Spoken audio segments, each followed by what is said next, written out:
I was suppose to come with friends, लेकिन उनका in time पे वीज़ा रिजेक्ट हो गया, अकेली रह गई होते हैं। तो मुझे सबने कहा कि you can not do it. कुछ लोगों ने तो मुझे यहाँ तक भी कहा वापस चली जाओ, तुम नहीं कर सकती, लड़कियाँ तो कर ही नहीं सकती। कुछ लोगों ने कहा कि नहीं, आप ना कोर्स चेंज कर लो, आप कर्टन से नहीं कर सकते, इतनी फ़ी नहीं पे कर सकते क्योंकि मुझे 20,000 फ़ी देनी है बाय वर्किंग $18 एन आवर। हाँ जी। तो अभी अगर आपकी सॉफ्टवेयर इंजीनियरिंग से रिलेटेड पॉइंट्स देखें तो वो कितने बनते हैं EY डालने के लिए? अगर मैं दोबारा से PT देती हूँ, मेरे अभी 7.5 स्कोर है।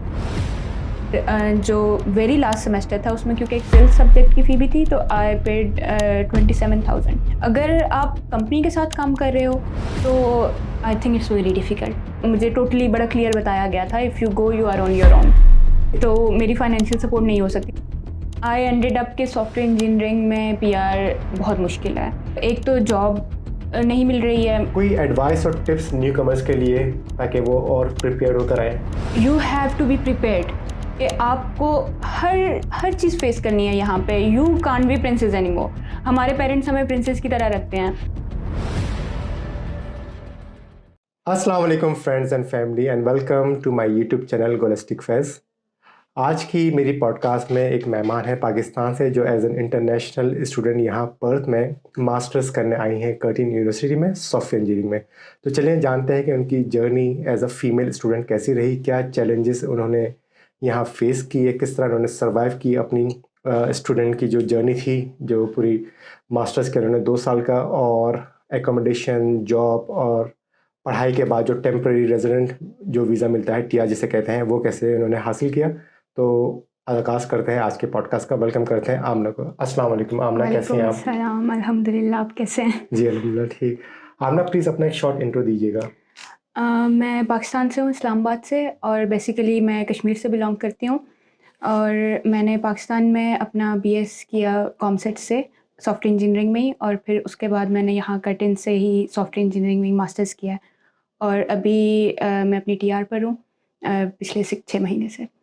पहले ये बताएं कि ऑस्ट्रेलिया आने का सोचा कैसे आपने?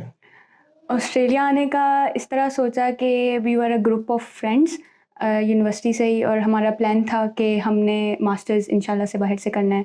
पहले हम स्कॉलरशिप्स की तरफ जाना चाह रहे थे, लेकिन फिर ये कि स्कॉलरशिप्स में वही जब हमारा शौक बन गया कि हमने जाना है, then we were like scholarship हो या सेल्फ पे हो तो हमने जाना ही है। खैर, out of all of those people I was the only person who ended up in Australia. अच्छा। तो बाकी लोग कुछ यहाँ वहाँ हो गए, वो भी दूसरी कंट्रीज़ में चले गए। खैर, काफ़ी प्रॉब्लम्स हुई क्योंकि एज अ ग्रुप आने का सोचा था, और फिर सोलो वाज टोटली डिफरेंट। जी। तो बस इसी तरह से ही तो कौन कौन से कंट्रीज आपने शॉर्टलिस्ट किए थे? स्टार्ट में हमारा कनाडा और USA का था, लेकिन उसके लिए USA के लिए स्टेटमेंट बहुत ज़्यादा थी, कनाडा के लिए कुछ ब्लॉक अमाउंट चाहिए थी। तो एक एक्सपो के थ्रू मेरे फ्रेंड को पता चला कि हम लोग ऑस्ट्रेलिया भी जा सकते हैं। उससे पहले आई गेस ऑस्ट्रेलिया के वीज़ाज़ वगैरह बंद थे कोविड के बाद। तो हम अचानक से ही शिफ्ट आया कि ऑस्ट्रेलिया जाना है, पर्थ जाना है, और we just went for it. तो फैमिली को कैसे कन्विंस किया? ये शुरू से ही फैमिली इतनी सपोर्टिव थी कि आपने बाहर पढ़ने जाना है? मेरी फैमिली हमेशा से सपोर्टिव थी, लेकिन इतनी नहीं भी थी कि बाहर अकेले पढ़ने चले जाना। आपको पता है पाकिस्तान में भी कहीं जाना होता है तो एवरीवन गो विद यू। खैर से मैंने आहिस्ता-आहिस्ता उनको ये बताया, पहले इस चीज़ पे कन्विंस किया कि मैं स्कॉलरशिप पर जाऊँगी, कोई खर्चा नहीं होगा। फिर आहिस्ता-आहिस्ता ये कन्विंस किया कि थोड़ा बहुत खर्चा होगा। खैर, वो इस चीज़ पे बाबा वाज़ लाइक के कह रही है जाएगी नहीं। अच्छा। तो वो मेरी हाँ में हाँ मिला देते थे। खैर, जब फ़ी सबमिट कर दी मैंने, तो उनको हुआ कि नहीं अब तो जा रही है। तो बस my parents are good. That's good. तो ये जो पूरा प्रोसेस था कि आपने शॉर्टलिस्ट किया, ऑस्ट्रेलिया में पढ़ने जाना है, आपने यूनिवर्सिटी भी चूज़ की होगी, अप्लाई किया होगा, उस पूरे प्रोसेस में कितना टाइम लगा? मेरा कोई गैप नहीं था। हमने जुलाई में ग्रेजुएट किया बैचलर्स, और आई वाज़ हियर इन जनवरी।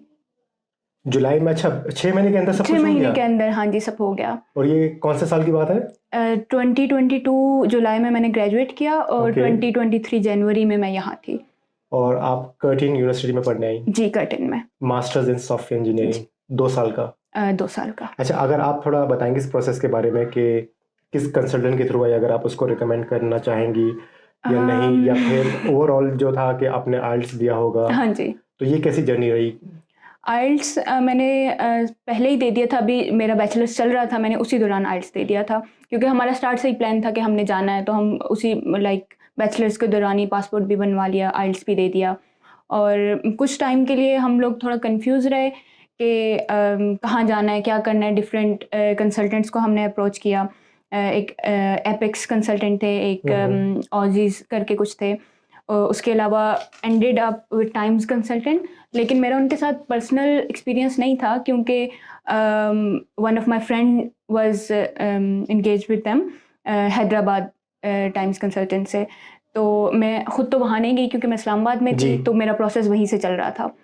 तो आई थिंक कुछ 50-50 ही थे वो लोग। सही। तो आपने कर्टिन यूनिवर्सिटी ही क्यों चूज़ की?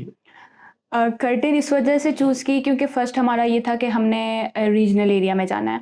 तो उसके लिए हमने पर्थ चूज़ किया। रीजनल में? हाँ, पर्थ आता है। और फिर पर्थ के अंदर हमें ये था कि हमने, क्योंकि हम बड़े वो पढ़ने लिखने वाले बच्चे थे, तो हमने अच्छी यूनिवर्सिटी में जाना है। मतलब रैंकिंग होनी चाहिए उसकी। तो उसके लिए हमने UWA और कर्टिन शॉर्टलिस्ट की। मर्डॉक भी थी हमारे सबके, हमने अप्लाई किया, ऑफर लेटर्स वगैरह आ गए।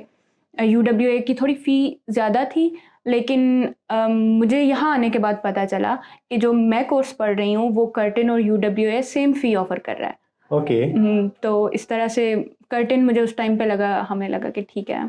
तो उस वक्त अगर आप जो टोटल कॉस्ट थी उसको ब्रेक डाउन करें कि वीज़ा अप्लाई किया, एजेंट को फीस दी, इंग्लिश का टेस्ट था, पहले सेमेस्टर की फीस थी, टिकट्स वगैरह, कुछ आइडिया है कि टोटल कितना खर्चा PKR में होगा? या PKR में? आइल्स उस वक्त क्योंकि डॉलर का रेट कम था, थोड़ा 150 चल रहा था, 200 तक चला गया ऑस्ट्रेलियन डॉलर्स। जी। तो मेरा 50,000 तक आइल्स का था। उसके बाद कंसल्टेंट की हमारी कोई फ़ी नहीं थी। Okay, that's good. टाइम्स वाले चार्ज नहीं करते आपको फ़ी। उसके बाद मेरी जो फर्स्ट फ़ी सबमिट हुई थी, वो इस तरह से थी कि 33 लैक्स मैंने फर्स्ट सेमेस्टर की फ़ी पे की थी PKR में, और that was around 21,000 Australian dollars. उसके अंदर हमारी 2 इयर्स की हेल्थ इंश्योरेंस भी इंक्लूडेड थी। तो then ticket and all that, visa fee was around 150,000। अब ये है कि वो काफ़ी इंक्रीज़ हो गई है। जी। तो ठीक है, चलें, वीज़ा लग गया, एडमिशन हो गया और आप पर्थ आ गई। आते ही जो सबसे पहले एक इंटरनेशनल स्टूडेंट को जो चैलेंजेस होते हैं वो होता है एकोमोडेशन का और पार्ट टाइम जॉब का। मुझे पता है आपके पास बहुत एक्साइटिंग अमेजिंग स्टोरीज हैं सारी शेयर करने के लिए, तो आप शुरू हो जाएं। मेरा थोड़ा सा डिफरेंट है बाकी लोगों से, क्योंकि मैं I was suppose to come with friends, लेकिन उनका इन टाइम पे वीज़ा रिजेक्ट हो गया। सो मैं अकेली रह गई, और मेरा वीज़ा आ गया था 9th ऑफ जनवरी को, और 11th ऑफ जनवरी को मुझे पता चला कि आई एम गोइंग अलोन। तो मेरी अकोमोडेशन अरेंज नहीं थी। और मुझे कुछ पता भी नहीं था कि हम कहाँ जा रहे हैं, लाइक सिटी तक का आइडिया नहीं था। मैंने अपनी रिसर्च ज़्यादा नहीं की हुई थी। I was relying on other people कि वो लोग जाएंगे तो मैं भी कर लूँगी, पीछे पीछे मेरा भी हो जाएगा साथ में। खैर, जब मुझे पता चला अब तो मैं अकेली हूँ, तो मुझे फिर था कि अब अकोमोडेशन भी नहीं है, और अब मैं क्या करूँगी, कहाँ जाना है समझ नहीं आ रही, जॉब का भी आइडिया नहीं है कि क्या करेंगे। खैर, आई यूज़ टू डू फ्रीलांसिंग। तो लकीली 3 मंथ्स अगो मेरा एक कॉन्टैक्ट हुआ था ऑस्ट्रेलियन किसी के साथ, तो उनके साथ मैंने मतलब कुछ काम किया था। ऑस्ट्रेलिया आने से पहले। उसके अलावा मैंने, कहाँ करती थी जॉब? मैं अपवर्क और फाइवर पे करती थी। तो उससे पहले ना हमेशा USA कनाडा साइड पे आपकी ज़्यादा जॉब अप्रोच होती है, लेकिन first person I contacted with was from Australia. उनके साथ फिर जब मैं उसी कन्फ्यूजन में थी कि मैं जा रही हूँ, आई हैव नो आइडिया कहाँ रहना है, क्या करना है, कैसे अकोमोडेशन ढूंढनी कैसे है, ये नहीं समझ आ रही। उस वक्त आपको कुछ पता था कि पाकिस्तानी कमेडियंस हैं, इनके ग्रुप्स हैं, फेसबुक पेजेस हैं? मुझे आइडिया नहीं अच्छा, था। मुझे खुद किसी भी चीज़ का आइडिया नहीं था। I was relying. हाँ, ओके, चलो, दैट्स गुड, इंटरेस्टिंग, कंटिन्यू करें। खैर, मेरी उनके साथ एक मीटिंग थी, तो मैंने after the meeting I asked him के do you know anybody in Perth who can help me with accommodation. इस तरह से मेरा एडमिशन हो गया, वीज़ा आ गया, तो मैं आ रही हूँ। तो ही सेड के वी लिव इन पर्थ, तो हम हेल्प कर सकते हैं, बताओ। मैंने कहा हाँ, मैंने इस डेट पे आना है। तो उन्होंने कहा I have a family, wife, 2 kids, so you can live with us. So मैंने कहा I don't know this people, क्या करना है। खैर, मैंने फिर ऑफ कोर्स सेकंड ऑप्शन नहीं था, इंस्टेड ऑफ किसी ऐसी चीज़ के लिए जाने के लिए जब आपको बिल्कुल भी आइडिया नहीं है, और दूसरा वो देयर ऑस्ट्रेलियन पीपल टोटली, आप टोटली ना एक डिफरेंट कल्चर है, आप बिल्कुल। कैसे उनके घर जाके रहोगे। खैर उन्होंने मुझे इंट्रोड्यूस कराया अपनी फैमिली से, मैंने अपने पेरेंट्स से परमिशन ली तो उन्होंने मुझे अलाउ कर दिया। खैर उन्हीं लोगों ने मुझे एयरपोर्ट से भी पिक अच्छा, that's किया, good. रॉकिंगहैम में रहते हैं वो लोग, तो मैं 1 मंथ उनके साथ स्टे किया मैंने। मेरा इजी हो गया बहुत ज़्यादा, I call it a miracle क्योंकि उन लोगों बिल्कुल। ने मुझे बैंक्स अकाउंट बनवाए, सब मुझे अपने साथ लेके गए, मेरी यूनिवर्सिटी दिखाई, मुझे डिनर्स पर लेके गए और सब कुछ दिखाया कि यहाँ पे ये जगह है, यहाँ पे ये जगह है। और फिर मैंने अब Rockingham was way too far from Exactly. Curtin, तो मुझे मूव करना था। फिर वहीं रहते हुए मैं जॉब हंट भी कर रही थी, और मुझे फर्स्ट मंथ में कुछ जॉब की भी समझ नहीं आ रही थी Okay. कि क्या करना है। I was running out of money as well. Rent वगैरह तो नहीं था खैर, लेकिन बाकी कुछ छोटे मोटे एक्सपेंसेस होते हैं आपके। तो उन्होंने आउट ऑफ कर्टेसी आपको रखा हाँ अपने जी। घर में। That's very kind of I am them. Still friend with this people. That's तो nice. वो फिर विद इन अ 1 मंथ मैंने अपनी अकोमोडेशन देख ली थी। मुझे फिर किसी पाकिस्तानी कोई ग्रुप मैंने ज्वाइन किया व्हाट्सएप पे, तो वहाँ मैंने देखा कोई बेंटली में अकोमोडेशन अवेलेबल है, जी। तो मैं आई, मैंने देखा तो मुझे अच्छा लगा। फिर वो मुझे ड्रॉप करके गए proper, and they also told this people के you have to look after her because ये हम हैं इसके पीछे। अच्छा, they were nice people. Mostly जो स्टूडेंट्स आते हैं वो यूट्यूब पे बहुत सारी वीडियोस देखते हैं कि एक्सप्लोर करते हैं कि सिटी कैसा है, क्या क्या अप्रोच होनी चाहिए, और जो ऑलरेडी स्टूडेंट्स होते हैं वो अपने व्लॉग्स बना के वीडियोस जी, बना के जी। करते हैं। आपने कोई वीडियो नहीं मैंने देखी, नहीं बस देखा था। अल्लाह भरोसे आप आ गई? मैंने कुछ थोड़ा बहुत देखा था कि मेरी यूनिवर्सिटी कैसी दिखती है, Okay. कैसा यूनिवर्सिटी लाइफ किस तरह की होगी, लेकिन प्रैक्टिकली मैंने कुछ भी नहीं देखा था कि ठीक है। मुझे सरवाइव कैसे करना है। चल 1 महीने बाद फिर आप वो बेंटली में एकोमोडेशन हाँ जी, बेंटली वो में। फिर पाकिस्तानी कम्युनिटी थी? हाँ जी, पाकिस्तानी। ओके, तो वो एकोमोडेशन आपकी सही रही फिर? वहाँ हम, हाँ जी, वो अच्छे लोग थे। हम लाइक 6 मंथ्स वहाँ रही मैं। जी। फिर उसके बाद हमने अगेन मूव किया, फिर हमें अगेन मूव करना पड़ा। अब हम लोग जहाँ रह रहे हैं वो अच्छी जगह है, हम ठीक है। लाइक विद 1 ईयर हो गया वहाँ रह रहे हैं। ठीक, अब पार्ट टाइम जॉब्स का बताएं। मुझे पता है कि माशाल्लाह आपने पूरी जो कोर्स की फीस फी थी है। पर्थ में रहते हुए खुद पार्ट टाइम जॉब्स करते हुए हाँ जी। पे करी, तो इट्स अ बिग अचीवमेंट। इसको ज़रा अच्छे से बताएं कि किस तरह आपकी पूरा जर्नी रही पार्ट टाइम जॉब्स ढूंढने की। स्टार्ट में तो मुझे यही लगा कि मैं फ़ी नहीं कर सकती, क्योंकि सबने आपको डिस्करेज करने वाले ज़्यादा लोग होते हैं इंस्टेड ऑफ जो इनकरेज करने वाले होते हैं। तो बिल्कुल। मुझे सबने कहा कि you can not do it. कुछ लोगों ने तो मुझे यहाँ तक भी कहा वापस चली जाओ, तुम नहीं कर सकती, लड़कियाँ तो कर ही नहीं सकती। और ये कौन इतनी थे कहने फी, वाले? यही पाकिस्तानी कम्युनिटी ही अच्छा, यही थी, कह रहे थे। यही ओके। से कि आप नहीं कर सकते, लड़की नहीं कर सकती है।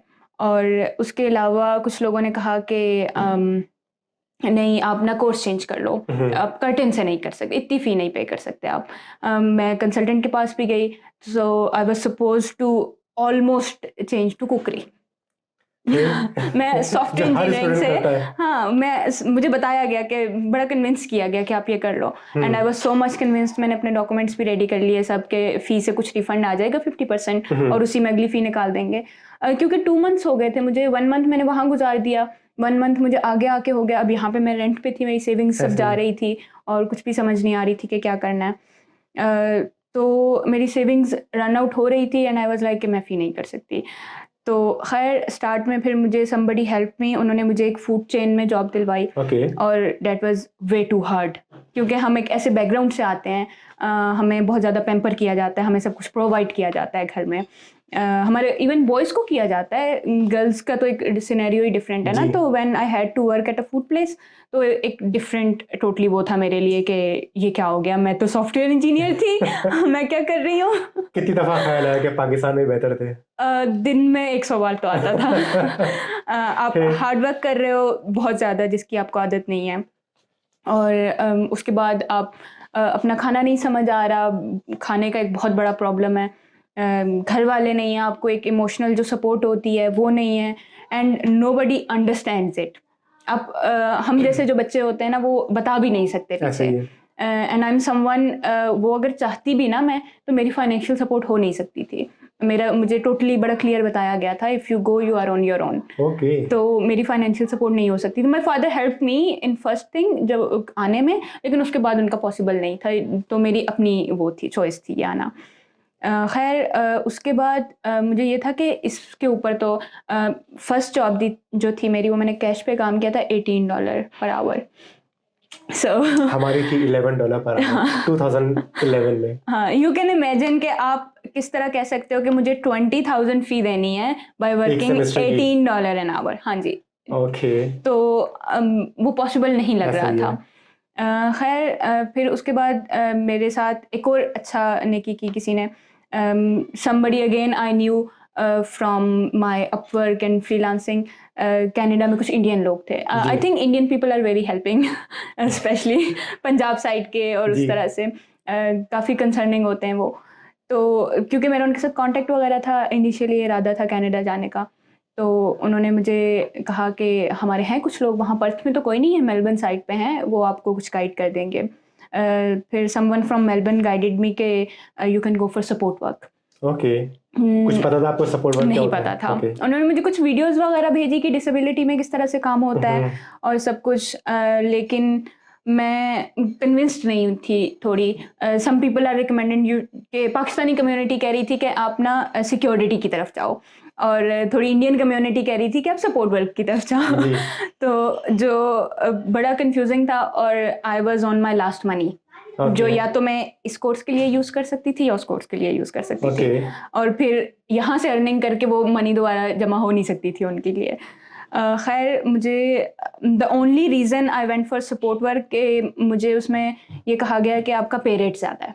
ओके। तो वो है भी ज़्यादा पे रेट उसका। तो मुझे ये बताया कि, मैंने कहा हाँ, उसका पे रेट ज़्यादा है तो फिर मेरी फ़ी हो जाएगी। खैर उन्होंने मुझे काफ़ी गाइड किया, फिर हमने सर्टिफ़िकेट्स वग़ैरह बनवाए, सब कुछ, जॉब्स के लिए अप्लाई किया। अब उसमें भी जॉब नहीं मिल रही है।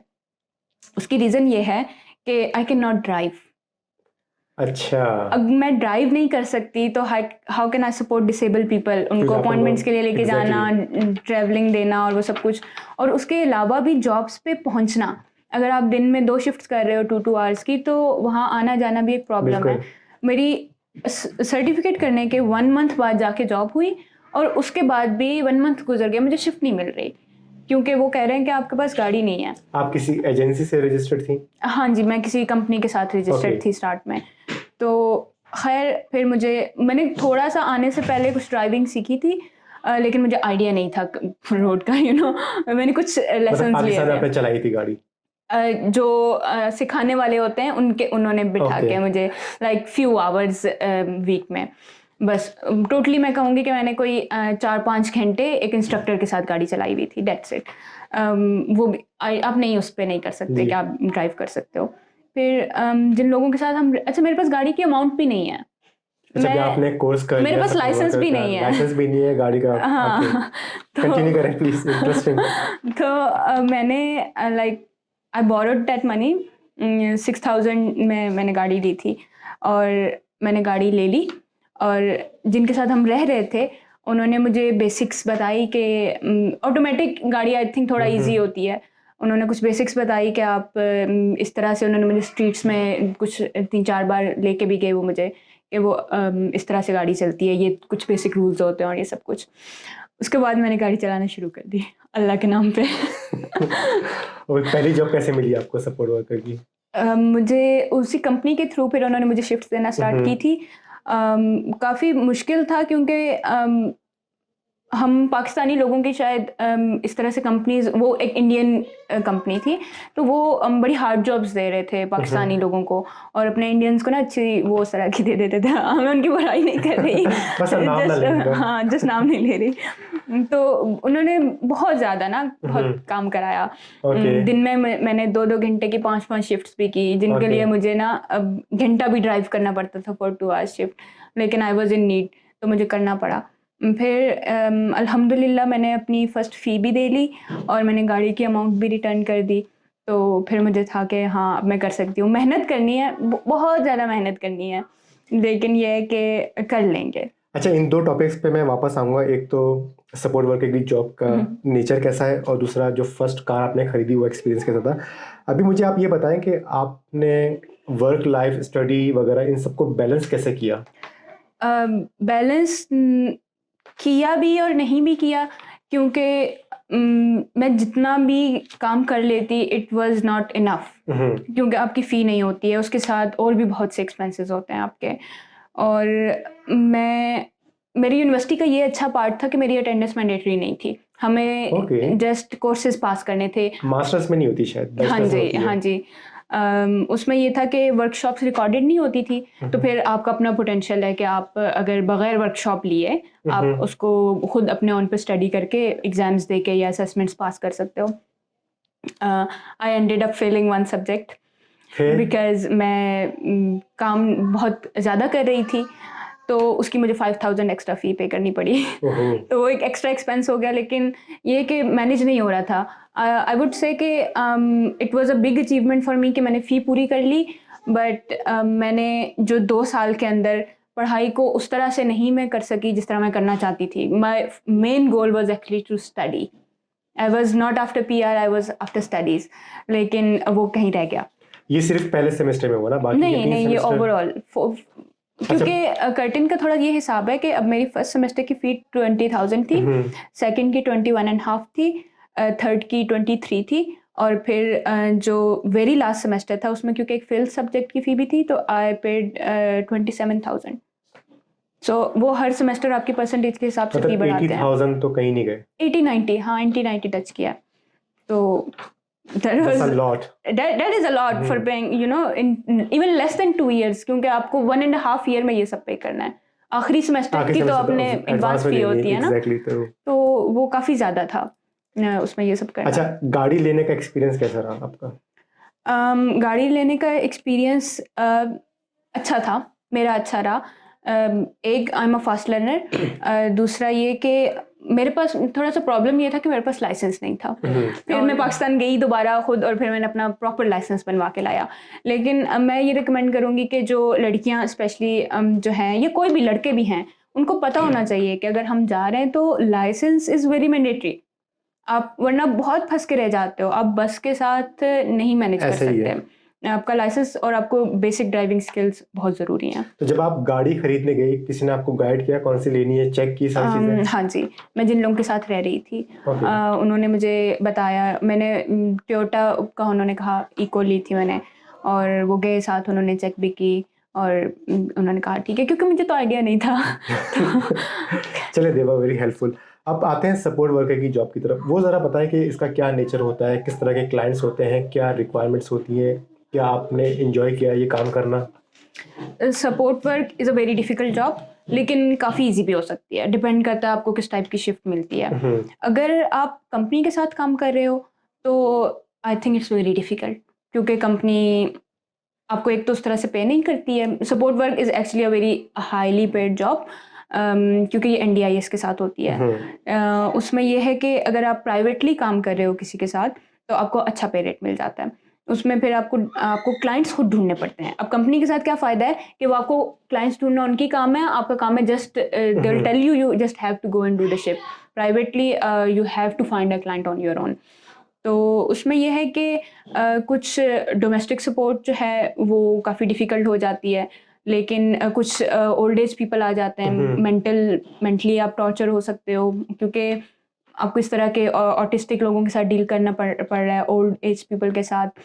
लेकिन कुछ इस तरह की, जिस तरह सोशल सपोर्ट होती है, आपको किसी को बाहर घुमाने लेके जाना है, अपॉइंटमेंट्स के लिए लेके जाना है। ऐसे So, क्लाइंट के पीछे तो हर कोई भागता होगा कि हाँ जी, मैंने भी किया, मतलब कि मेरा बहुत इस तरह रहा कि बैलेंस्ड रहा। मैं इस साइड भी बहुत ज़्यादा कर रही थी और उस साइड भी कर रही थी, कि मेरी सोशल शिफ्ट्स भी थी और डोमेस्टिक की साइड भी थी, तो मैनेज हो रहा था। चलिए, दैट्स गुड। अच्छा, एक इम्पॉर्टेंट सवाल मैं मिस कर गया, ये बताइएगा एक इंटरनेशनल फीमेल स्टूडेंट्स का अगर हम कॉस्ट ब्रेकडाउन करें कि लिविंग एक्सपेंस कितना आता है पर्थ में, जिसमें एकोमोडेशन हो गया, आपकी ग्रोसरीज हो गई, बिल्स वगैरह हो गया, बाकी हॉबीज़ वगैरह, घूमना फिरना, तो ऑन एवरेज एक इंटरनेशनल फीमेल स्टूडेंट क्या माइंड में रखकर है कि इतना तो मेरा खर्च होना ही है?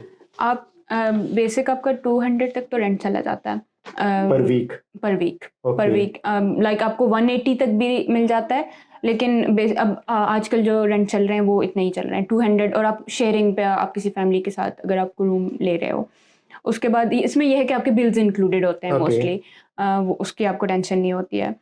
अगर आपके पास गाड़ी है तो आपके उसके एक्सपेंसेस हैं, आपका पेट्रोल और वगैरह, उसके बाद उसकी रेजो, इंश्योरेंस, Insurance. ऑल डैट, आपके 200 तक तो ग्रॉसरीज चली जाती हैं। ओके। और अगर आप बहुत ज़्यादा काम कर रहे हो, डैट मीन्स आपको अपना खुद खाना बनाने का टाइम नहीं मिल रहा, तो आपको बाहर से फूड ऑर्डर करना पड़ेगा, that is very expensive. And उसके अलावा हमारे फ़ोन के बिल होते हैं। और भी काफ़ी आपकी, अगर हाँ हेल्थ इंश्योरेंस, अभी मैं टीआर पर हूँ तो मुझे हर महीने मेरी हेल्थ इंश्योरेंस भी जाती है, लेकिन ये कि स्टूडेंट पर आपकी ऑलरेडी पेड होती है। आई वुड से कि आप माइंड में रखो कि आपका 600 बेसिक्स कहीं भी नहीं गई पर वीक। ओके। हाँ, इतना इतना हो जाता 600 पर वीक, दैट्स अ लॉट। है, या फिर मैं ज़्यादा नहीं वो कर रही होगा, हूँ। क्योंकि ऑफ कोर्स मैं तो अभी टच में नहीं हूँ स्टूडेंट्स के साथ कि क्या खर्चा आ रहा है। कोई एडवाइस और टिप्स न्यू कमर्स के लिए, ताकि वो और प्रिपेयर होकर आए, या कोई ऐसी चीज़ें जो आप मिस कर गए आप उनको सजेस्ट करना चाहें? उसमें यह है कि फर्स्ट ऑफ ऑल गर्ल्स के लिए यह है कि you have to be prepared, कि आपको हर हर चीज़ फेस करनी है यहाँ पे। You can't be princess anymore. हमारे पेरेंट्स हमें प्रिंसेस की तरह रखते हैं, तो आपको आपकी स्पेशली आपकी जो सेल्फ इस्टीम होती है, you have to kill it somehow. आपको बहुत सी चीज़ों पे कॉम्प्रोमाइज़ करना पड़ता है, बहुत सी ऐसी चीज़ों के साथ वर्कआउट करना पड़ता है जो हम नॉर्मली, हमारा माइंड उस चीज़ को एक्सेप्ट नहीं करता। तो आपको फिज़िकली बहुत ज़्यादा ट्रेन होना पड़ता है, जो कि आपको इसके लिए प्रिपेयर होना चाहिए। अगेन एक और चीज़ कि अगर आपने इरादा कर लिया है कि हम जा रहे हैं और हम करेंगे, then get your driving licence and all other documents that are necessary.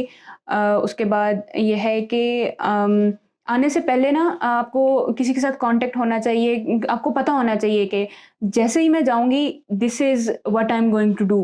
मैंने कोई वहाँ जाके हंट नहीं स्टार्ट करनी है।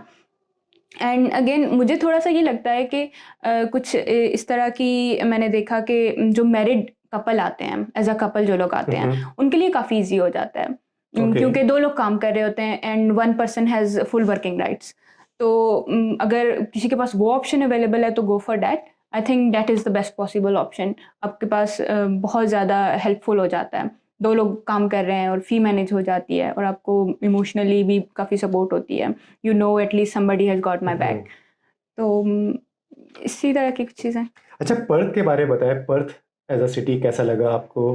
प्रोज एंड कॉन्स क्या है सिटी के? अगर कोई इंटरनेशनल स्टूडेंट डिसीजन लेता है कि मुझे मेलबर्न, सिडनी, ब्रिस्बेन, पर्थ जाना है, तो आप क्यों उसको सजेस्ट करेंगे कि वो पर्थ आए? एक तो रीजनल का है, इसके अलावा और क्या चीज़ें हैं? एक रीजनल है, उसके अलावा ये है कि पर्थ थोड़ा-सा आई थिंक लेस बिज़ी है। यहाँ पे मेबी मेलबर्न, सिडनी में इतने ज़्यादा लोग हैं, वहाँ माइट बी जॉब अपॉर्च्युनिटीज़ ज़्यादा हों या ना हों, लेकिन पर्थ में थोड़ा बैलेंस्ड है कि जितने लोग हैं उसी हिसाब से जॉब्स हैं और सेफ भी है पर्थ। आई थिंक क्योंकि यहाँ पे हमारा एक छोटा-सा पार्ट है सिटी का। हम वहीं जाते हैं तो हमें थोड़ा सेफ नहीं फ़ील होता क्योंकि वहाँ पे जंकीज़ वगैरह एंड ऑल दैट। तो बहुत बिज़ी सिटीज़ के अंदर वो मे बी मुश्किल हो जाता हो लोगों के लिए। मैंने एक्चुअली विज़िट नहीं किया वो एरिया, तो आई डोंट नो वहाँ पे क्या सिचुएशन है। लेकिन ये कि मुझे पर्थ पसंद है क्योंकि it's very peaceful, it's less people, roads इतनी बिज़ी नहीं होती हैं, आप एग्जैक्टली। ईज़िली पहुँच जाते हो कहीं भी, ड्राइविंग सेफ़ है और आप सबहब्स वगैरह भी जो हैं वो नाइसली बिल्ड हैं। आप कहीं भी चले जाओ, आपकी ग्रोसरीज़ करीब ही होती हैं, तो सब कुछ ईज़िली मिल जाता है यहाँ पे। अच्छा, आपका इंटरेक्शन हुआ है बाकी पाकिस्तानी इंटरनेशनल स्टूडेंट्स के साथ, मेल फीमेल्स बोथ? उनको क्या चैलेंजेस आ रहे हैं और उनकी जर्नी कैसी रह रही है? और बाकी ओवरऑल पाकिस्तानी कम्युनिटी के साथ अगर आपका कुछ मिलना मिलाना हुआ तो कैसी वाइब है? मतलब क्या फील करती है आप यहाँ पर में? मेरे साथ कुछ लड़कियां हैं। मेल तो हमारा इतना इंटरेक्शन कोई भी नहीं है। फीमेल्स हैं जो कि मेरे साथ लाइक हाउसमेट्स वगैरह ही हैं और कुछ फ्रेंड्स भी हैं। तो बहुत ज़्यादा इंटरेक्शन नहीं हो सका क्योंकि इतना टाइम नहीं था किसी के ऐसे ही साथ है। इंटरेक्शन करने का। बेसिकली मैं सिर्फ उन्हीं लोगों के साथ जानती हूँ जिनको मैं जिनके साथ रही हूँ शायद। तो ज़्यादा मैं किसी को जानती नहीं हूँ इतना। मेरा ज़्यादा ऑस्ट्रेलियंस के साथ इंटरेक्शन है, एक तो स्टार्ट से ही और फिर काम के हिसाब से भी। मुझे लगता है कि हर एक की अपनी जर्नी होती है, हर इंसान अपने हिसाब से चैलेंजेस फेस करता है। मे बी कुछ चीज़ मुझे आसान लग रही हो, दूसरे को मुश्किल लग रही हो, और मे बी उनको कुछ चीज़ बहुत ज़्यादा बॉदर कर रही हो, लेकिन मेरे लिए वो इतना नहीं कर रही हो। लेकिन it is hard for everyone in their own way. Exactly. अच्छा, आपने अपनी 2 साल की पढ़ाई भी कंप्लीट कर ली और खुद से आपने टीआर वीज़ा भी डाला। मैंने कंसल्टेंट के थ्रू अप्लाई किया था, लेकिन आई थिंक कि आप खुद भी कर सकते हो, इट्स ईजी। आपके पास क्या टाइम की कमी थी? मुझे ये था कि मेरी Make sure आई करना वांटेड क्या टू है? गो बैक होम ग्रेजुएशन के फ़ौरन बाद। तो मैंने एक्चुअली थोड़ा जल्दी टीआर डाल दी थी। लाइक अभी मेरे स्टूडेंट वीज़ा में 3 मंथ्स थे, तो मैंने पहले ही टीआर डाल दी। ओके। तो और वो ग्रांट हो गई? हाँ जी, वो हो गई थी। और वो कितने साल की होती है? मुझे मिली है 2 इयर्स की, और फिर ओके। एक 1 ईयर एक्सटेंशन होगी रीजनल की वजह से। तो ये ऑटोमेटिकली एक्सटेंशन हो जाती नहीं, है नहीं, 2 आपको साल के दोबारा बाद? फिर से अप्लाई करना पड़ता है। ओके, तो उसकी अगेन फ़ी लाइक ओके 2000 तक तो आपकी वीज़ा फ़ी है जस्ट, एंड मेडिकल वगैरह सब कुछ। ओके, तो अभी आपके पास 3 साल हैं कि आप अपनी ही इंडस्ट्री में कोई जॉब वगैरह ढूंढें, पॉइंट्स वगैरह जमा करें जो भी आपके ईओआई डालने के होते हैं। हाँ तो जी। अभी आपकी क्या स्ट्रेटजी है इसके हवाले से? अभी इस तरह से कि आई एंडेड अप के सॉफ्टवेयर इंजीनियरिंग में पीआर बहुत मुश्किल है। ओके। एक तो जॉब नहीं मिल रही है, उसमें क्या है कि आपको एक्सपीरियंस बहुत ज़्यादा रिक्वायर्ड है, उनके पास ऑलरेडी एक्सपीरियंस लोग इतने आ रहे हैं पीछे से कि there is no place for fresh graduates. अगर आपको जॉब मिल भी जाती है फॉर एग्जांपल, और मैं 1 ईयर अपना जॉब रेडी कर भी लेती हूँ, तो उसके बाद भी जो आईटी की पीआर है वो 110-15 तक लोगों की आ रही है पॉइंट्स तक, ओके। और उसमें भी बहुत वो 2-2 3-3 साल वेट कर रहे हैं। तो it was not a very reliable option for me, क्योंकि I want PR as soon as possible. तो उसमें फिर ये है कि now I have decided to go for graduate diploma with in which field? Secondary education okay. Teaching. तो अभी अगर आपकी सॉफ्टवेयर इंजीनियरिंग से रिलेटेड पॉइंट्स देखें तो वो कितने बनते हैं ईओआई डालने के लिए? अगर मैं दोबारा से पीटी देती हूँ, मेरे अभी 7.5 स्कोर है। ओके। अगर मैं लाइक 8-9 तक स्कोर कर लूँ, और फिर उसके बाद मैं नाटी भी दूँ और कुछ और चीज़ें भी मैं साथ कर लूँ, तो फिर जाके लाइक 90 तक, क्योंकि मेरे वो अनमेरिट के पॉइंट्स भी हैं, तो आई थिंक 90-95 तक टच कर रहे हैं। 100 भी टच कर सकते हैं। इट्स योर ओन थिंग, आप जितना उसमें डालो। लेकिन जो सीट्स ओपन हो रही हैं वो मोस्टली 100-110 की 100 होती हैं। 110 तक हो रही हैं, और वो भी बहुत लोग ऑलरेडी क्यू में हैं, और ओके। जिनकी नहीं आ रही है, लाइक 3 इयर्स तक का वेट है, लेकिन उनकी अच्छा, अनाउंसमेंट तो नहीं यहाँ आ पे रही ऐसे है। लोग स्टूडेंट्स हैं जो टीआर पे हैं, 2-2 3 साल से वेट कर रहे हाँ हैं। जी। तो सॉफ्टवेयर इंजीनियर का और क्या क्या प्रोफेशन हो सकता है सॉफ्टवेयर इंजीनियर के अलावा? अम, अगर आप अब किसी और चीज़ पे मास्टर्स करें, कोई प्रोफेशनल ईयर करें? मैंने तो यही डिसाइड किया है, क्योंकि मैं क्योंकि ट्रेड कोर्सेज की तरफ ज़्यादा नहीं जाना चाह रही थी, मैं स्टडीज़ नहीं छोड़ना चाह रही थी। तो एजुकेशन डिप्लोमा वाज समथिंग कि आप अपनी फील्ड में टीचिंग कर सकते हो, तो मुझे यही बेहतर लगा। उसमें ये, उसके अलावा ये कि आप अपनी जॉब कर लो, या फिर आप किसी थोड़ा सा लाइक साइबर सिक्योरिटी की तरफ, या आईटी असिस्टेंट, या कुछ इस तरह, या कंप्यूटर इंजीनियर, थोड़ा उधर चले जाओ। ये हो सकता है पॉसिबल। सॉरी, मैं पूछना भूल गया, आपका सॉफ्टवेयर इंजीनियरिंग में क्या एक्सपर्टीज है? मतलब आप प्रोग्रामिंग की तरफ हैं, कोडिंग की हाँ तरफ जी, हैं? मैं डेवलपमेंट की तरफ हूँ, वेब डेवलपमेंट ओके। जो है मेरा है बेसिक। ओके, चलें, ये सबसे लास्ट मैसेज है और जो आपने अच्छे से देना है ये उन पेरेंट्स के लिए है जो बेचारे हेजिटेट कर रहे हैं अपनी बच्चों को, स्पेशली लड़कियों को बाहर भेजने के लिए, पढ़ाई के लिए, और उन लड़कियों के लिए भी जो डर रही हैं कि क्या होगा बाहर मुल्क में, किस तरह हम सर्वाइव करेंगे, किस तरह पढ़ेंगे। तो जो आपके दिल में आ रहा है, अच्छे से एक मैसेज दें उन पेरेंट्स को। मैं पेरेंट्स से यही कहना चाहूँगी कि they should trust their daughters like my parents trusted me. अगर मेरे पेरेंट्स की सपोर्ट ना होती, तो शायद मैं कभी भी ना कर सकती। उनका मेरे ऊपर इतना कॉन्फिडेंस था, तो that was my basic support system कि तुम कर सकती हो। और दूसरा ये है कि लड़कियों के लिए कि आप कर सकते हो, लेकिन you need to be very prepared for it. अगर आप यहाँ आकर ये कहो कि हमें कोई हेल्प आउट करेगा, तो ऐसा नहीं है। और मोस्टली लड़कियाँ यही मिस्टेक करती हैं कि उनको ये लग रहा होता है, क्योंकि जो लोग ऑलरेडी बाहर हैं, कि वो तो देखो वो तो अच्छे से चल रहा है, और because people here are not showing their struggles, they are only showing something on social media and all, कि प्यारी प्यारी जगह and all that, so लड़कियों को ये लग रहा होता है कि नहीं ये तो बड़ा अच्छा सीन है, ये तो मज़े चल रहे हैं, लेकिन ऑफ कोर्स वो भी होता है, वो भी एक प्लस पॉइंट है उसका, लेकिन ये कि आपकी बहुत ज़्यादा स्ट्रगल है, आपकी मेहनत है, आपको अपने ओन पे करना पड़ेगा, यहाँ के आप किसी पे रिलाई नहीं कर सकते हो, बिल्कुल भी नहीं रिलाई कर सकते, लेकिन if you want you can do it. और पर्थ ऑस्ट्रेलिया सेफ है और पेरेंट्स को हिचकिचाना नहीं चाहिए अगर हाँ, बच्चे पेरेंट्स यहाँ को पर हेजिटेट नहीं करना चाहिए, आई थिंक ये बहुत ज़्यादा डिपेंड करता है, और ये वो टाइम चल रहा है कि जहाँ पे स्पेशली लड़कियों को सपोर्ट करने की बहुत ज़्यादा ज़रूरत है पेरेंट्स को।